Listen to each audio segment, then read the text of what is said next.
What's up, guys? It's Guerilla Mike. We talk about some things that's going on in the news, some of the headlines that's going on in the news. Today is June 25th. It's Tuesday, so hope you're enjoying your week. Hope your Monday went well. Anyway, get right to the headlines. So Bernie Sanders, the Burn, started his his presidential campaign, his bid. So he just proposed a $1.6 trillion student debt relief for 45 million Americans that have student debt, right? So how does he plan to do this? Basically, he's going to put a new tax on Wall Street and cancel all student debt. It's a great idea. How are we going to do it, though? How are you going to get it done? That's different. That's of course the situation, the problem that you have to figure out. Of course, he wants to tax Wall Street in order to sort of bail out, according to him, bail out the millennials and the working class folks. I think it's a great idea. I think when you strap a kid to a student debt as soon as they leave college, how can they have, it's like slavery. As soon as they leave, no matter how hard they work, no matter what job they get, they're always gonna have to be paying back to that debt. So it's a good idea for people that are working, getting out of school, getting out of college, to not have to worry about that debt, right? So now they can just put all that money back into just building themselves, building their family, building the country, and stop paying these creditors off. It's a predatory technique, this student debt stuff, right? So he, in addition to canceling 1.6 trillion in existing student debt, he also plans on making all public institutions tuition free, right? So I guess state colleges and community colleges will be free tuition for kids wanting to apply for a student loan. He's proposing that the government is the one to give those loans. So then your agreement is with the government, and that loan could be forgiven by the government. So I think it's a great idea. Only one thing I don't agree with it. I don't think that everybody's student debt should be erased. I think there's a lot of people out there that come from wealthy families that can afford to pay their student debt. So that's the only thing that I would see that I would probably make a correction. He's going to have a lot of people saying he can't do it. Where are you going to get the money from? One way of reducing the cost is to sort of like put some rules of eligibility. If your household is making, let's say, a certain, let's say your combined household income is less than 250,000, maybe then you don't, that's when your debt is forgiven. So there's some fine tuning to be going on, but I think it's a great idea. Bernie, I don't know. Well, Bernie's a social democrat, so he's going through a lot. He's going through a lot of these ideas in terms of healthcare for everyone, education for everyone, and I agree with it. But it's just about how to get it done. All right. So it's going to be a very interesting election coming up. Everybody's putting down their platforms. It's going to be a crowded field for Democrats. Let's not talk about what's going on inside with the Republicans. Let's just talk about the Democrats for a second. So we got Biden. I'm sort of like supporting Biden right now in the preliminary rounds, because I think he's the best suited to defeat Trump. And of course, he comes from Obama's team, so I think he'll be able to continue a lot of things, rebuild a lot of things that Trump destroyed when he took over from Obama. So I'm supporting Biden right now, but of course, I think Bernie has a lot of great ideas. My heart is with Bernie. My mind is with Joe. So let's see how it goes. Student debt is something that all of us have to deal with.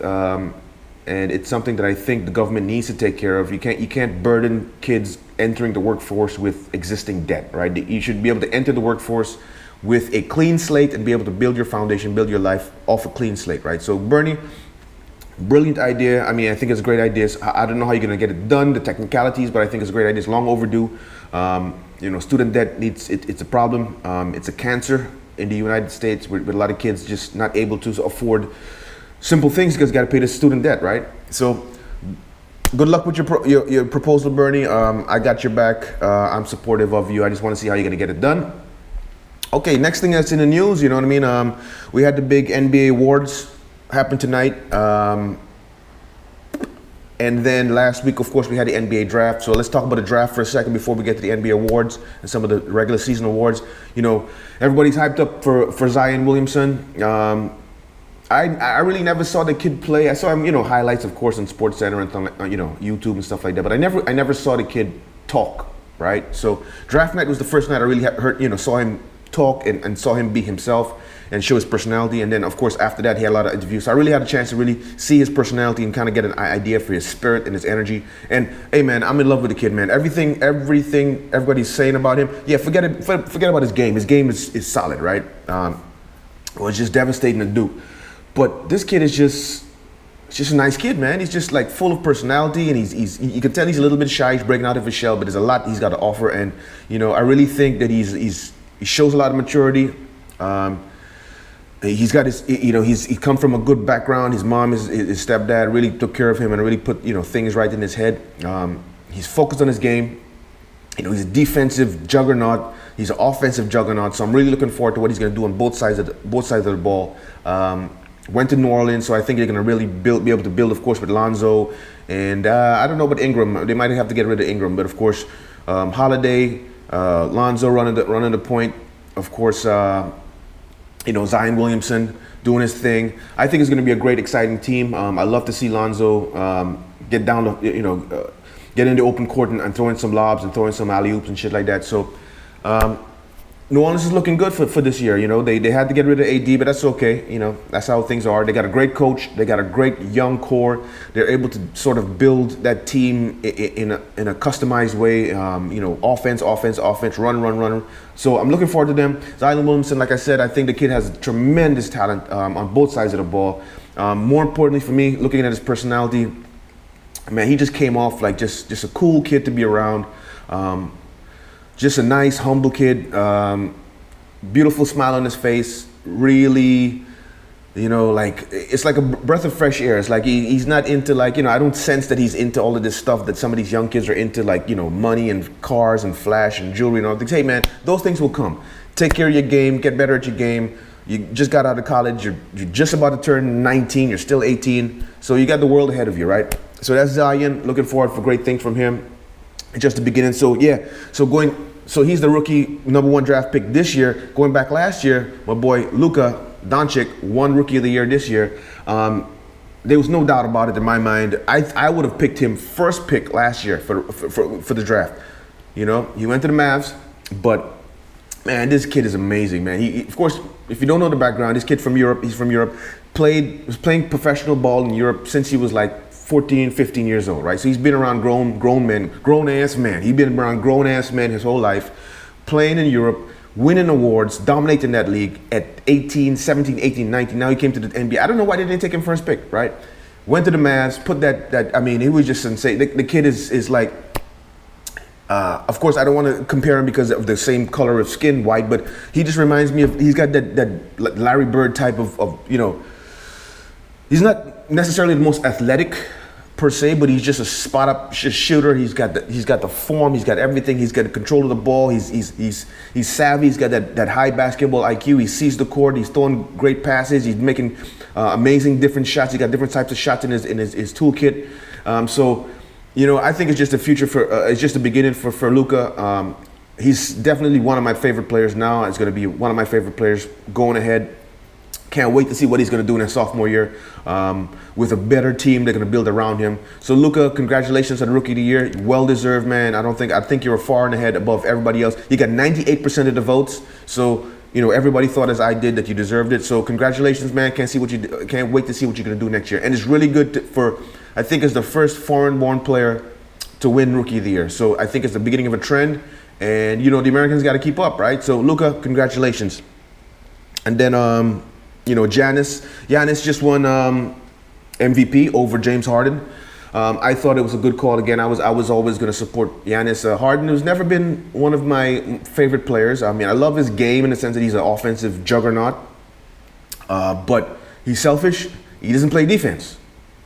So you don't have the heart of a fighter, man. You don't have the heart of a lion. You're not a warrior. You just go out there. You take care of yourself, right? So it's like I never really was a big fan of his game per se, in terms of how it's going to build a championship team and how it's going to feed his teammates and make his teammates better. So I really don't understand, where the Rockets are going with their offense.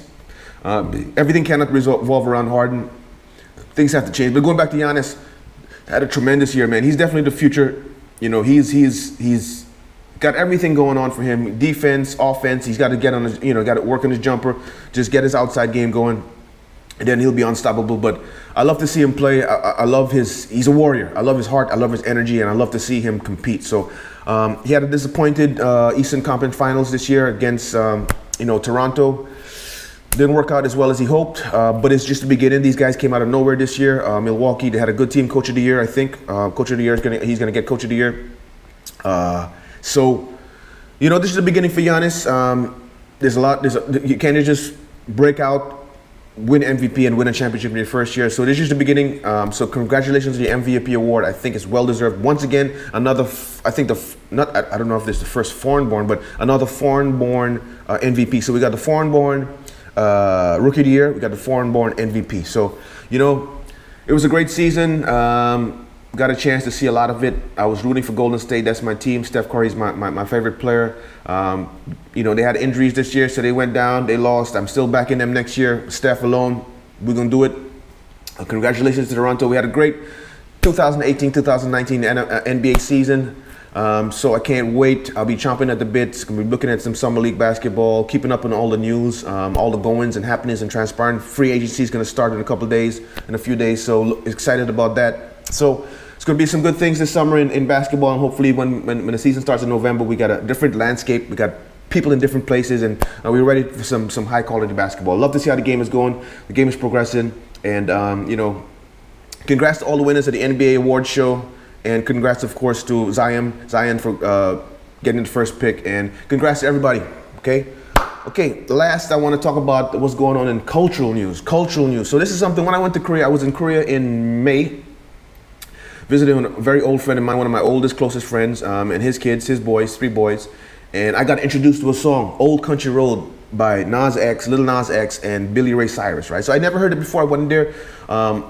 The kids are playing it, and I'm learning. I'm hearing this song, and it's like it got so catchy, and I fell in love with this song, right? And it's like I'm in Korea, I'm listening, I'm learning it, and I'm analyzing it in my head. It's like, man, this is like country music and hip hop. This is the first really, like, it was like, when Run DMC and Aerosmith did Walk This Way. It's like it was that breakout hit that really joined the world of rock and hip hop, and that was when hip hop was just coming up, right? So I grew up in the 80s and 90s, so I was there when hip hop was just starting, and people there were a lot of naysayers, right? Oh, this music is bullshit, it's not going anywhere, and now hip hop conquered the world, and now you hear this song. This is a phenomenon of this song, Old Town Road, and he's playing it at kids' schools, and they're going crazy. And he's playing at concerts, and they're going crazy. And what I love to see is, of course, is the symbolism of Lil Nas X, a young black man, and Billy Ray Cyrus, an old country western singer, and they join together, and they have this unity in the song that's bringing people together. It's like, it don't matter if you're black or you're white, or if you're Hispanic or you're Muslim or whatever. If you love culture and music, and you hear this song come on at the club or on the radio station,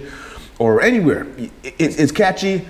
It's something that everybody can enjoy, and that's what I really wanted to say about this cultural. Of course, the BET Award just happened this week, so they had a big performance there. So, I remember when I was listening to this song, and other people. This is in May. Black people that my friends and other people, minority in the States, didn't even know this song, right? I had to introduce them to this song, and of course now it's top of the charts. Number one video, number one song in the country. So, it's a phenomenon that I saw it when it was happening. I said, man, this is going to take over. This not just the catchiness of the song, but what it symbolizes, right? It's country western meets hip hop, right? So that's what I want to talk about this song, the cultural phenomenon of this song, because we live in a world right now, especially in the U.S., where, it's black against white.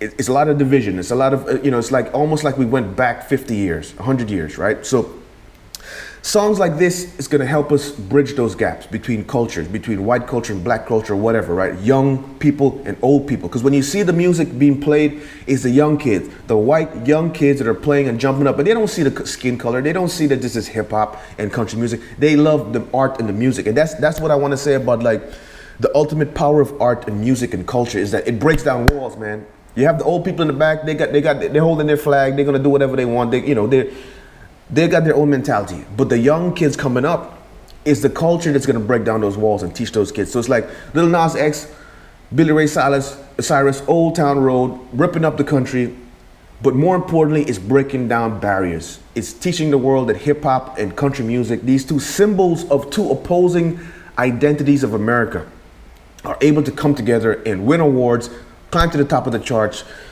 set the world on fire in terms of dance and everything. And it's like, it's such a beautiful thing to see and such a beautiful thing to watch. So congratulations to Lil Nas X and Billy Ray Cyrus for having the #1 song in the country and for like helping people get together and just enjoy life and enjoy being who they are, right? So that's about it for Guerilla Mike, man. I wanted to talk about a couple things that, so I'll be trying to do this every day, just talk about some things that's in the news, some of the headlines that's in the news, whether it's politics, whether it's, culture, whether it's entertainment, whether it's sports. These are the things I want to talk about. So don't forget, if you like this video, check back every day for a new video on current affairs and topics going on in the news.